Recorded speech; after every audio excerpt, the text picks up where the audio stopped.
à toutes et à tous.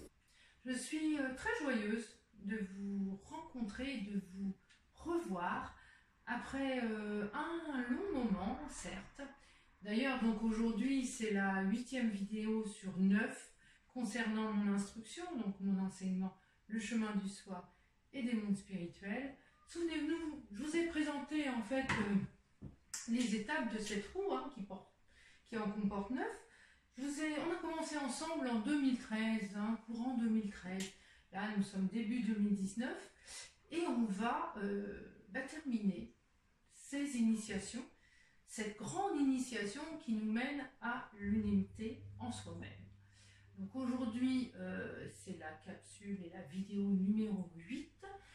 On va voir combien de temps elle va durer, et peut-être une demi-heure ou un peu plus, un petit peu sur le mode auquel j'ai été habituée à vous présenter les choses. Et donc, elle se nomme l'être créatif. Donc, je vous ai montré comment, dans l'incarnation et avant votre présence dans ce plan-ci, il y a déjà des engrammes qui sont prévus, et donc avec l'explication et la présentation des postures karmiques que vous pouvez retrouver dans la vidéo numéro 1, qui parle des liens transgénérationnels, des transmissions de secrets de famille, des allégeances avec les intelligences qui vivent sur ces plans astraux, tout ça j'en parle aussi, et bien sûr dans mon premier ouvrage. Ensuite, je vous ai invité, donc après la connaissance de votre karma sous cette forme de présentation des liens avec vos aïeux et de la reconduction des engrammes, je vous ai invité à aller voir l'autre grand sujet initiatique, c'est-à-dire comment se compose votre ego. Comment cette façon d'être au monde, c'est-à-dire cette fausse personnalité, se construit tout d'abord par rapport à une blessure originelle, et je vous rappelle le néagramme, puisque là on va parler de l'angle de l'énéagramme, c'est-à-dire cette science multimillénaire, c'est difficile de donner bien sûr une datation, donc de ce symbole en fait, c'est plus qu'un symbole en fait, ce sont des lois derrière, la loi de 3 et la loi d'octave, qui est la loi de 7. Donc je vous invite pareil de voir comment vous avez constitué par rapport à cet engramme, par rapport à la position que vous allez prendre dans votre famille liée à cette émotion négative, qui sont liées aux 3 grandes émotions négatives qu'on va reprendre malgré tout, donc la tristesse, la peur et la colère. Vous vous êtes donc constitué cette mécanicité, tel un robot finalement humain, à répéter une façon de vous positionner, une façon de réfléchir, de penser et d'agir, et de réagir forcément par rapport aux stimuli extérieurs. Donc en recentrant ce questionnement et cette libération de ces forces, parce que c'est un combat au départ quand on fait un travail sur ces forces, et de les rassembler justement de plus en plus vers ce point central en vous-même, sans qu'elles vous amènent écoutez, à mener des vies qui ne vous conviennent pas, à prendre des décisions qui vont à l'encontre de votre intérêt. Donc tout ça, je vous invite capsule 2 et 3, vidéo 2 et 3.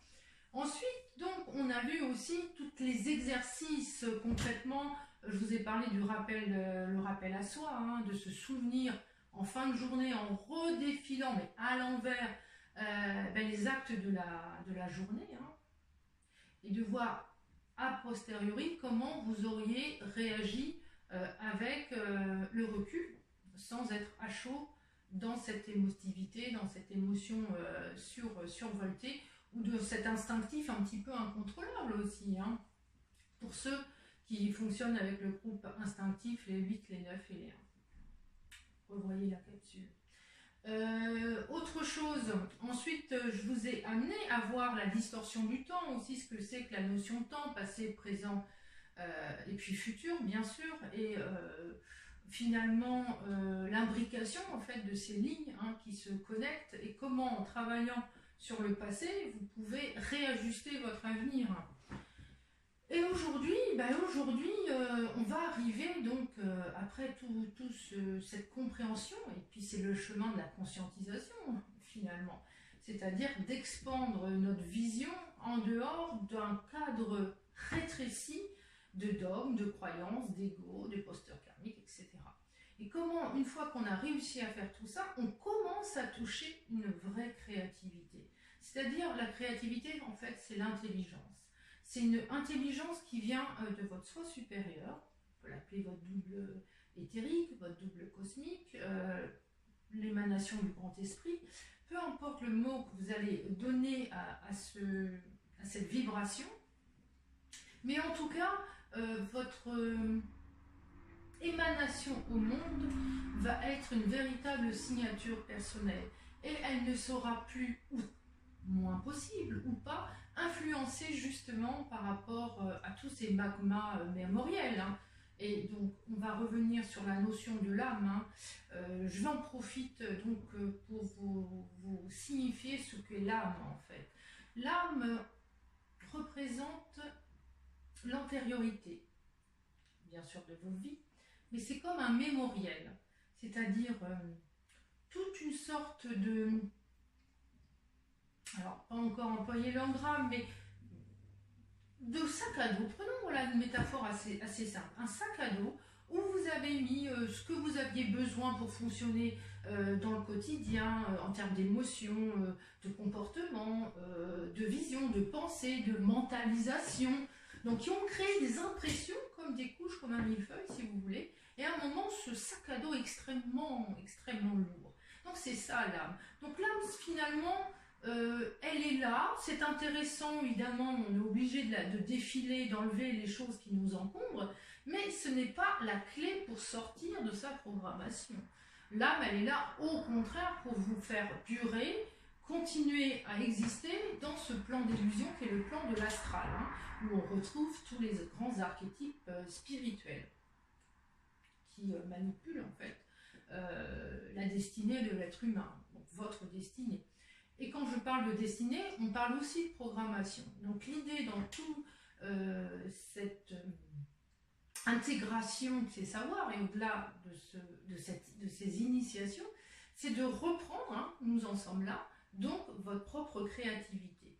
La créativité, dans le sens où je l'entends, dans cette intelligence qui est liée au supramental, en fait, arrive à la fusion de la voix du cœur et la voix du mental, mais de l'intellect inférieur. Quand on a compris ce que c'était que la rationalisation est mise au bon endroit, qu'on a dépassé tout ça et qu'on accède avec la voix du cœur, mais on n'y reste pas non plus, c'est intéressant, mais c'est encore du passé, c'est encore une ancienne façon de fonctionner, même si elle est très agréable, hein, mais on n'a toujours pas sa vraie liberté, sa vraie créativité. Et quand je parle de liberté, je ne parle pas de l'illusion de notre libre arbitre quand nous arrivons dans ce plan-ci. Je parle d'une vraie liberté à agir en dehors d'un karma conditionné. Donc cette liberté, cette créativité, dans cette fusion en fait de cette voix du cœur, cette voix de la sagesse du cœur et cette voix du mental inférieur, vous allez, de l'intellect, hein, qui est très important, donc cette rationalité des choses et des concepts, vous allez atteindre une compréhension immédiate et vous allez savoir filtrer les pensées. Et vous allez avoir cette connexion, hein, puisque l'ego, vous savez quand il se manifeste, donc c'est vous qui le maîtrisez. Vous avez donc fusionné aussi au préalable l'âme, donc cette partie magmatique mémorielle, et dégager ce qui est négatif. Enfin, quand je dis négatif, hein, dégager, c'est-à-dire intégrer, on est d'accord, hein, c'est maîtrisé. Vous allez accéder à une immédiateté de créativité, d'intelligence. Et dans ce cas-là, vous ne serez plus inspiré. Quand je dis inspiré, vous ne serez plus manipulé par des forces qui ne font pas partie de votre espace psychique.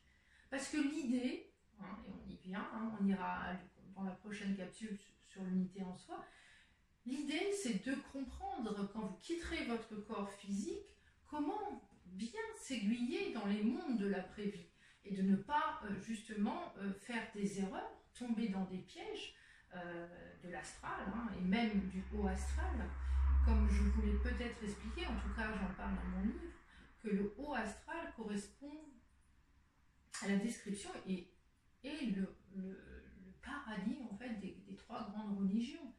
Et même on peut inclure le bouddhisme, hein, qui fait partie finalement de cette collecte astralisée de la Terre.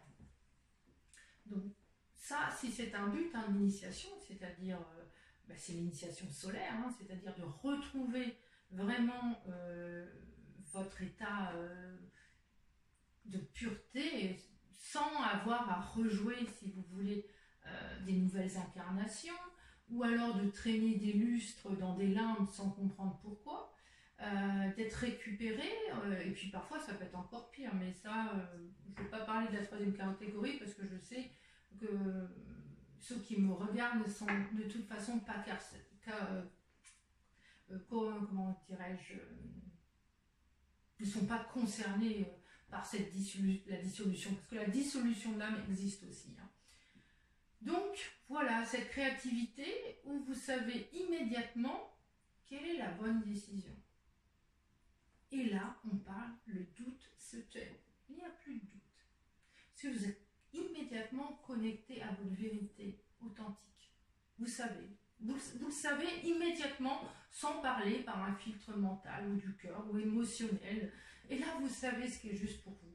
Alors évidemment, hein, après tout ce périple de plusieurs années, etc., il peut y avoir encore des écueils, hein, parce que on est encore, malgré tout, assujetti, parfois par surprise, à des égrégores qui peuvent nous faire chanceler, nous toucher, mais de moins en moins. Quand on arrive à cette vraie créativité, cette intelligence, on est intelligent et c'est tout.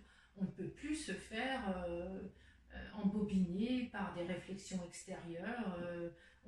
On n'a plus de doute, on en a moins, encore une fois.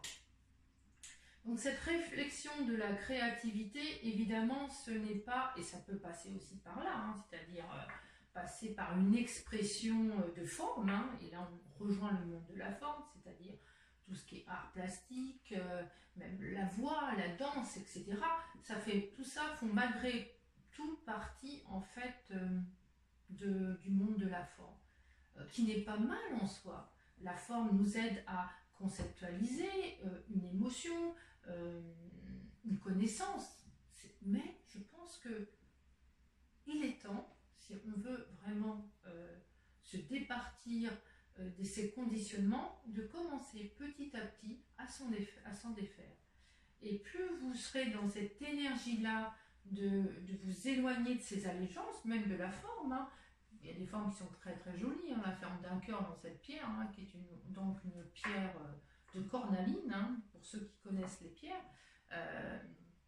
qui nous aide, oui, à être bien, mais ce ne reste que de la forme.